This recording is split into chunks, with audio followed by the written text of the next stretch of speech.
Ready? Good afternoon, members of the media.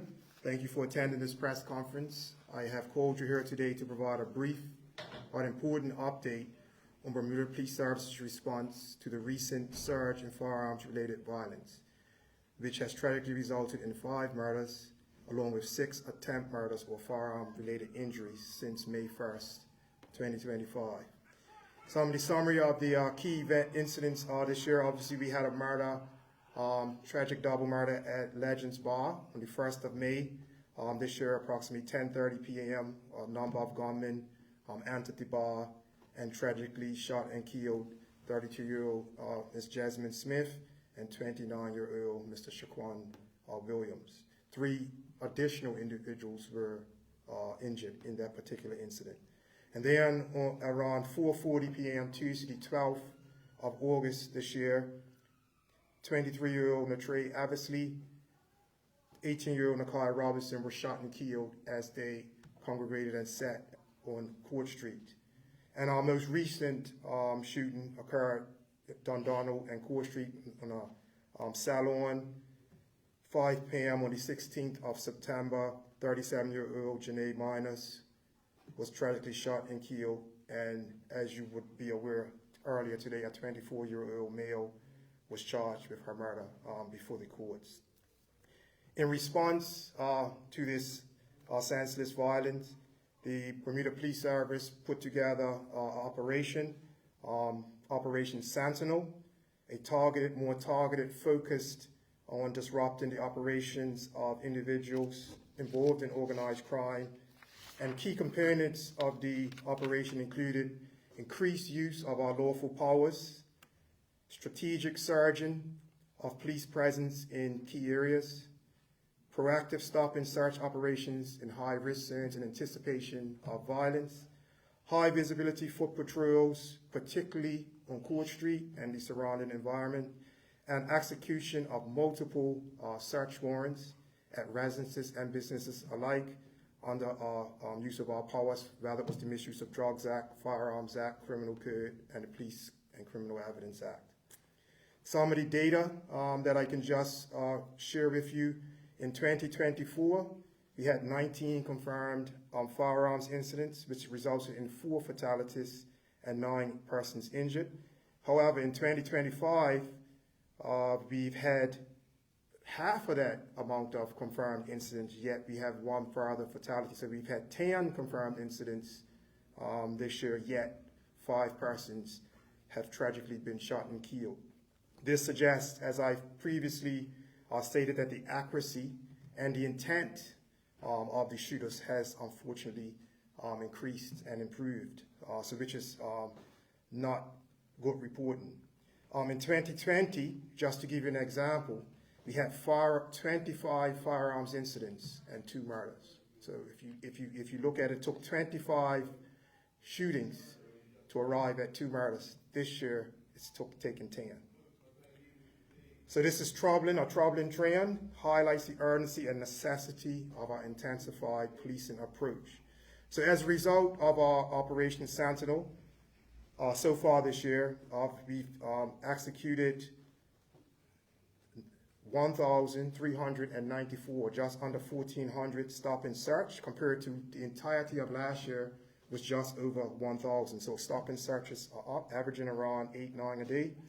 Firearm seizures, we've seized 6 firearms this year already, 2 in the last week or so. So 1 on the 25th of September from a local business on Court Street, where 2 persons were arrested. They have been bailed pending on further investigations. And a further 2 firearms last Thursday, the 2nd of October, from a private residence in Smiths, for which the young man will be charged and go before the courts imminently. In terms of arrests, like I said, in terms of these seizures, there were 3, 2 Court Street, 1 in Smiths.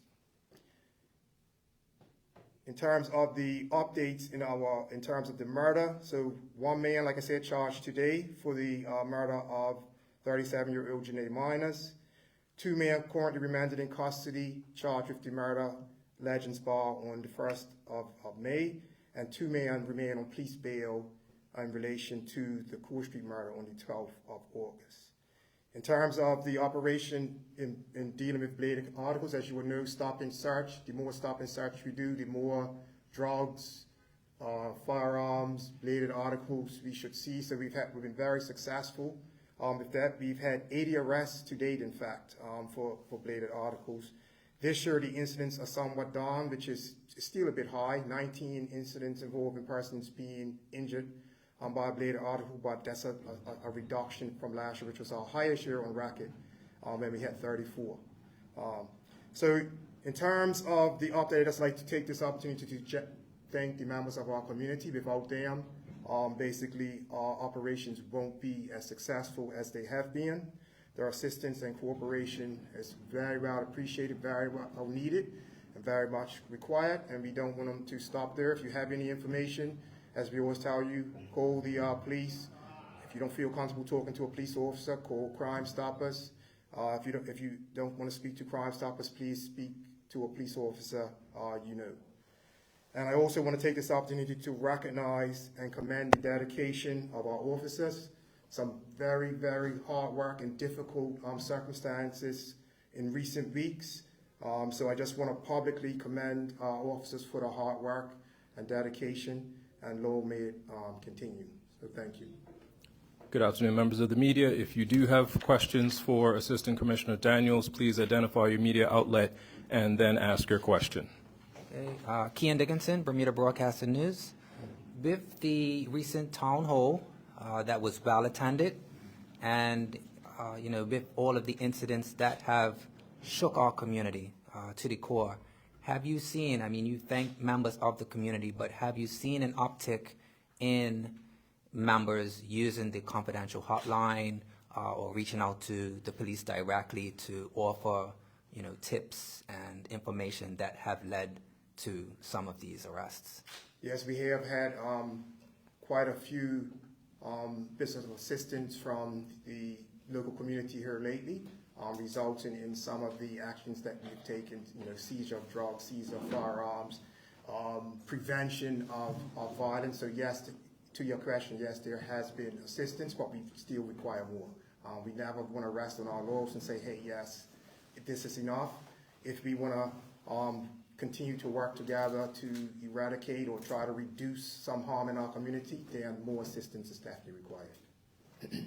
I know that there's a balance between information that you want to put out there, and I think it's maybe on top of minds of people that there may be retaliatory actions based on what has taken place in the last few weeks. Do you have any credible information that there may be imminent retaliation, and are you making efforts to ensure that the community, that you're doing everything possible to make sure that you're mitigating against any possible information that you have? Yeah, but without getting into specifics, of course, when you're in a space of organized crime, guns, drugs, money, tit for tat type behavior, that's the culture, that's the nature. So of course the police have built in mechanisms to try to reduce this harm in the community. So I don't want to really alarm our community to say that there could be a strike any minute, but what I want to do is people to be aware that in this business, this is what happens, and you've seen it for yourself. One faction takes out a member of one side, and then the other faction wants to obviously seek revenge and try to take us. So we try to get in between that, and on top of that, what we want to do is try to obviously reduce the number of firearms in the community. So we have efforts where we not only try to reduce the harm through high visibility patrols, but we also want to target some of the members of these organized crimes. As you've seen from the stats I gave, we've made quite a few arrests. We've made some great impact, putting them in before the courts today. I think that's quite astounding. Sekou Hendrickson with the Royal Gazette. Good afternoon, Mr. Daniels.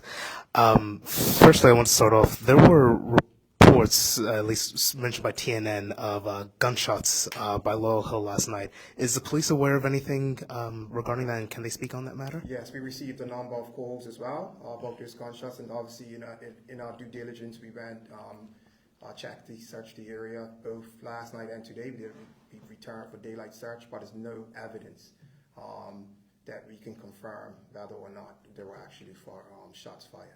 Mm-hmm. I see.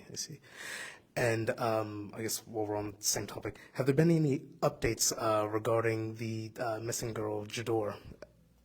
There's no real recent updates. I have Ms. Burns there. Ms. Burns, you want to have anything? It's nothing new, put it this way, to give to the media, except to say, obviously, because of her age is vulnerable, there's persons who may be holding her or may be whatever they are doing. I'm not saying holding her against her will, but whoever is, with her, that's against the law. So we're obviously very, very, very concerned, because I think it's been a number of weeks before this young lady has been home to her parents. So we are going kind of above and beyond to try to do everything to find this young lady, because we fear that she's not in the best hands where she should be home with her parents. So a big appeal to our local community. Again, we need your assistance.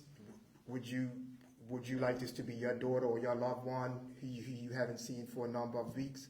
You have to appeal to some people's sense of decency to come forward, and even if they don't want to come to the police, if they can somehow get this young lady to return home, will be a blessing for everyone. I appreciate that there were a few search parties around Thursday. Have the police received any other further calls or information between then and today? Yes, we're constantly receiving information, but sometimes the information we're grateful for the information, but what we want to do, we want information that's going to lead to getting the young lady back home safely to her mother. Mm-hmm, I see. And I guess coming back to Operation Sentinel, as you mentioned, there's obviously been quite a bit found from these heightened police presence and this police operations. Can people anticipate this being, obviously not to its current extent, but essentially the new norm? Can people expect to see more police foot patrols, more stop and searches, even after we may have gotten over the quote unquote height of this investigation? Yeah, I mean, as you say, it's a new normal. So I don't think we were going to ever get over the height.